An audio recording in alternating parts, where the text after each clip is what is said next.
Hello students, good morning to all of you. जैसा कि आप देख सकते हैं, हम आपको आज पढ़ाने जा रहे हैं पार्ट 19 कक्षा 10 वास्तविक संख्याएं। इससे पहले हमने पढ़ा था पार्ट 18 में रीविजिटिंग इरेशनल नंबर, यानी हमने इरेशनल नंबर को क्या किया था, रिविजिट किया था। अपरिमित संख्याओं को हम रिविजिट करने जा रहे हैं। रिविजिट हम क्यों बोल रहे हैं? क्योंकि हमने अपरिमित संख्याओं को 9th क्लास में भी पढ़ा था, विजिट किया था, विजिट करना।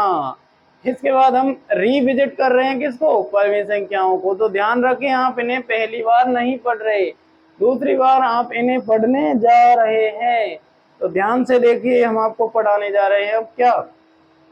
ये जो थ्योरम है 1.2, ये क्या कहती है?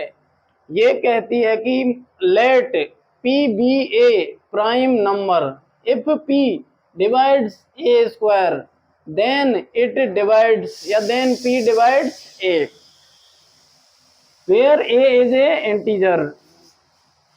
हम क्या कह रहे हैं? माना कि P एक अभाज्य संख्या है, P एक अभाज्य संख्या है। थ्योरम 1.2 हमसे कह रही है कि 1.2 कि माना P एक क्या है, अभाज्य संख्या है। यदि P ए स्क्वायर जो कि एक धनात्मक पूर्णांक है उसको विभाजित करता है या करती है, तो P ए को भी विभाजित करेगी, जहां ए एक धनात्मक पूर्णांक है। अब देखिए हम आपको कैसे ऐसे समझाते हैं। अब हम इसका करते हैं प्रूफ। ये दिया हुआ है, ये लिखा हुआ है, और इसे हम सिद्ध करके बताते हैं। सिद्ध करने में क्या हो जाएगा? यदि अभाज्य संख्या है और P ए को भी विभाजित करेगी, हमें लास्ट में लिखना है। अतः हम कह सकते हैं कि P ए को भी विभाजित करेगी। लेकिन यहाँ पर रीजन पुटअप हो रहा है कि क्यों करेगी, क्या कारण है? तो वो कारण ही हमें प्रूफ में क्या करना है, सिद्ध करना है। देखिए अब लेते हैं हम कि अकॉर्डिंग टू क्वेश्चन हम मानते हैं कि P एक धनात्मक पूर्णांक है। According to question, according to question हम जब चलते हैं तो हम देखते हैं कि ए क्या है, धनात्मक पूर्णांक। ए एक धनात्मक पूर्णांक है,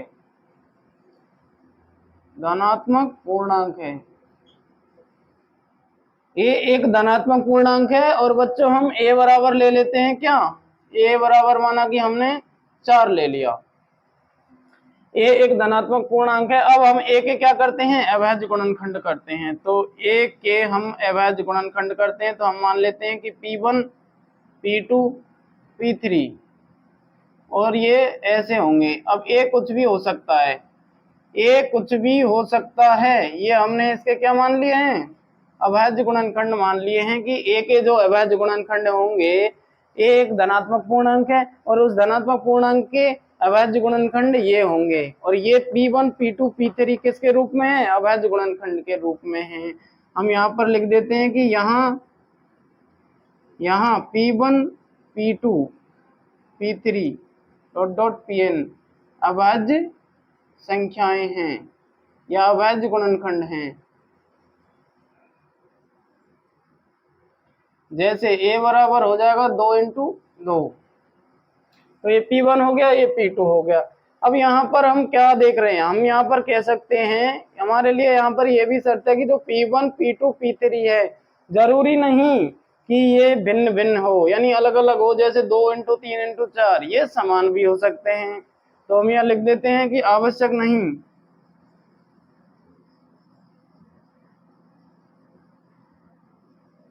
आवश्यक नहीं कि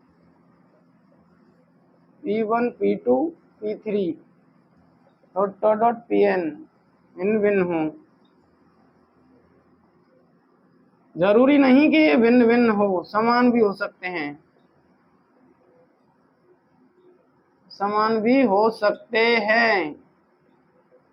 क्या हो सकते हैं बच्चों? समान भी हो सकते हैं। जैसे कैसे? जरूरी नहीं कि जैसे 2 और 2 दोनों क्या हैं, समान हैं। तो यहाँ पर हमने जो धनात्मक पूर्णांक ए माना है क्वेश्चन में, उसके क्या फैक्टर हमने मान लिए हैं कि माना ए के अभाज्य गुणनखंड क्या हैं, ये हैं, ये हमने माना है। माना ए के अभाज्य गुणनखंड P1 P2 P3 dot dot dot Pn है, और ये इसके अभाज्य गुणनखंड हैं। तो ये क्या होंगी, अभाज्य संख्याएं होंगी। और आवश्यक नहीं, नॉट नेसेसरीली, आवश्यक नहीं कि ये भिन्न भिन्न हो, समान भी हो सकते हैं, जैसे 2 × 2 दोनों समान है, और भिन्न भिन्न भी हो सकते हैं, लेकिन आवश्यक नहीं है।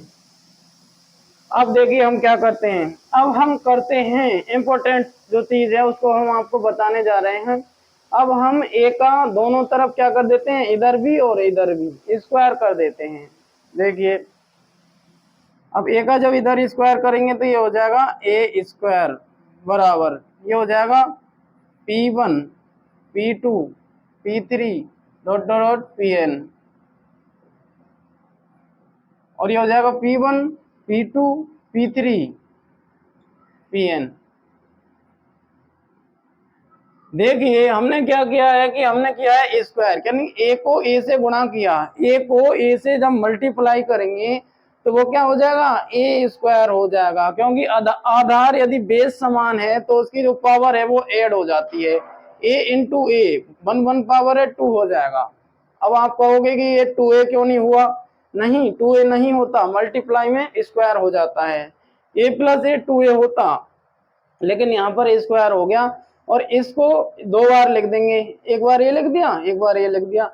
आपको डरने की जरूरत नहीं है कि ये 2 बार कैसे आ गया, ये स्क्वायर 2 ही बार आता है और मल्टीप्लाई बीच में हो जाता है, तो ऐसे हमने इसको मल्टीप्लाई कर दिया है, तो इधर तो ये स्क्वायर हो गया है बच्चों, और इधर हो जाएगा P1 को P1 से मल्टीप्लाई करेंगे तो क्या हो जाएगा, P1 स्क्वायर P2 स्क्वायर और P3 स्क्वायर, ये सारे स्क्वायर स्क्वायर में चेंज हो जाएंगे, और यहाँ जाएगा Pn स्क्वायर, ये बनेगा अपना।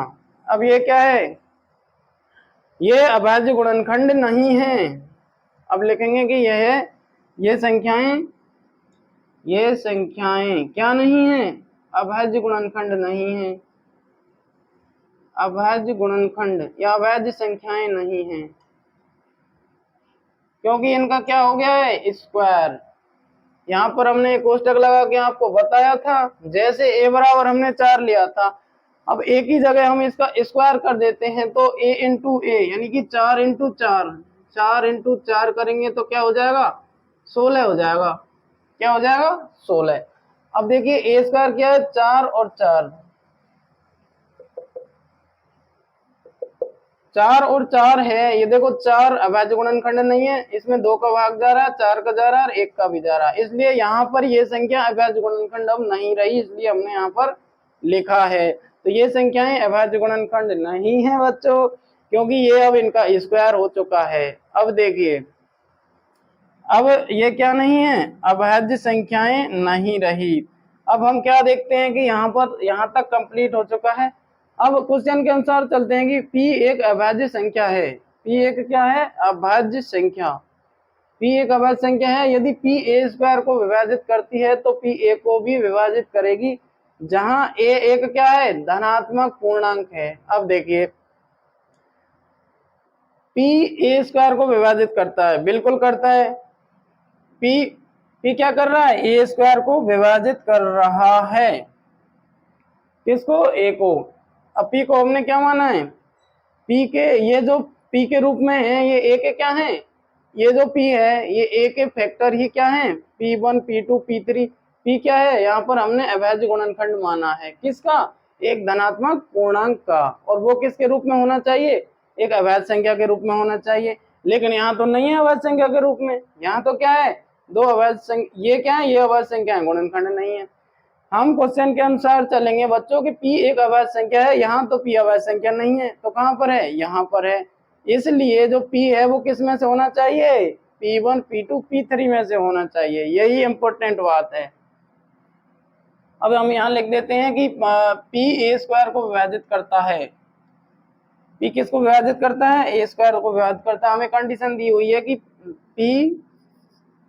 P a स्क्वायर को विभाजित करता है, ठीक है, विभाजित तो कर रहा है,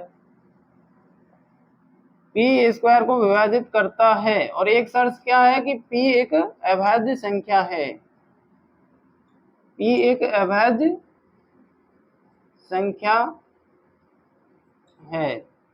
अब ध्यान से देखिए कि P है वो किसको विभाजित कर रहा है, a स्क्वायर को, देखिए कर रहा है कि नहीं कर रहा।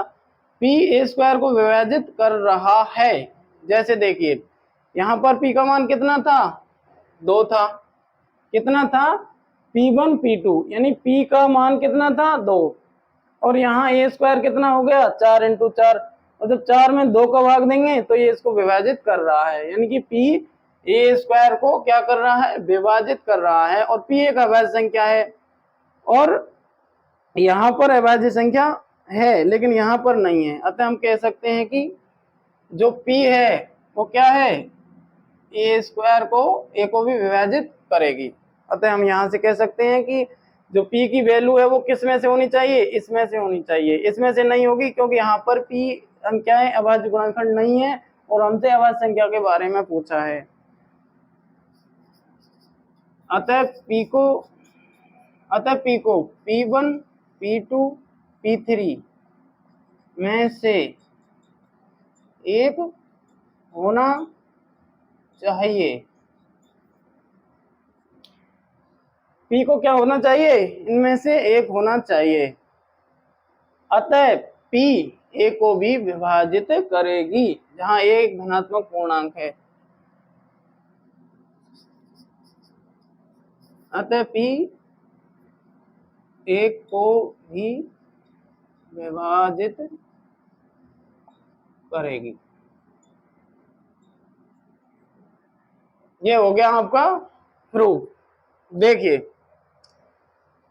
माना P एक अभाज्य संख्या है, यदि P ए स्क्वायर को विभाजित करती है तो P A को भी विभाजित करेगी, जहां एक धनात्मक पूर्णांक है। बिल्कुल हमने प्रूफ कर दिया है आपके सामने। हम लेते हैं अकॉर्डिंग टू क्वेश्चन, A एक धनात्मक पूर्णांक है और A बराबर हमने क्या माना है, 4 माना है, और A बराबर 2 इंटू 2। तो A बराबर जो 4 आया है ये किसके रूप में है, 2 इंटू 2 P1 P2 के रूप में है। तो यहाँ A है और यहाँ ये P1 P2 यानी 2 इंटू 2 है, और ये किसके रूप में है, अभाज्य संख्या के रूप में। तो देखो अभाज्य संख्याएं हैं ये ऑलरेडी।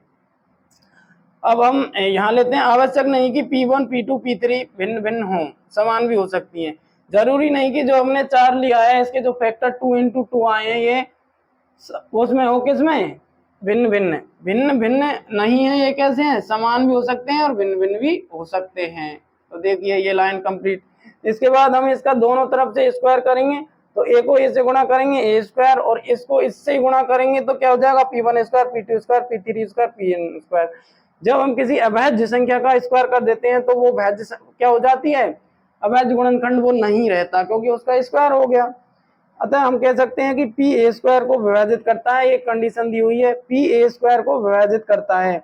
ए स्क्वायर कौन सा है, ये वाला, ये ए स्क्वायर है, ये क्या है, ए स्क्वायर जैसे 4 इंटू 4।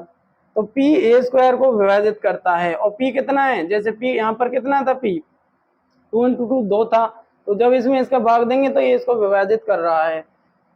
P एक अभाज्य संख्या है। अब यहाँ एक कंडीशन है कि P एक अभाज्य संख्या है, लेकिन यहाँ पर P एक अभाज्य संख्या नहीं है। अतः P को P1 P2 अतः P किस में से होगा, सिर्फ इसमें से हो सकता है, इसमें से नहीं होगा।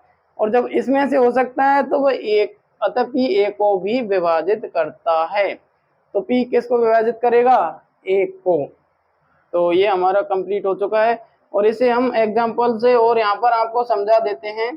जैसे हम लेते हैं, ये दिया हुआ कि माना P एक अभाज्य संख्या है, तो कोई एक अभाज्य संख्या ले लेते हैं। यदि P ए स्क्वायर को विभाजित करता है तो हम किसी संख्या का पहले वर्ग ले लेते हैं। जैसे हमने ले लिया a बराबर 7, और 7 का वर्ग ए स्क्वायर कितना हो जाएगा, 49 हो जाएगा, और 49 क्या होता है, 7 इंटू 7।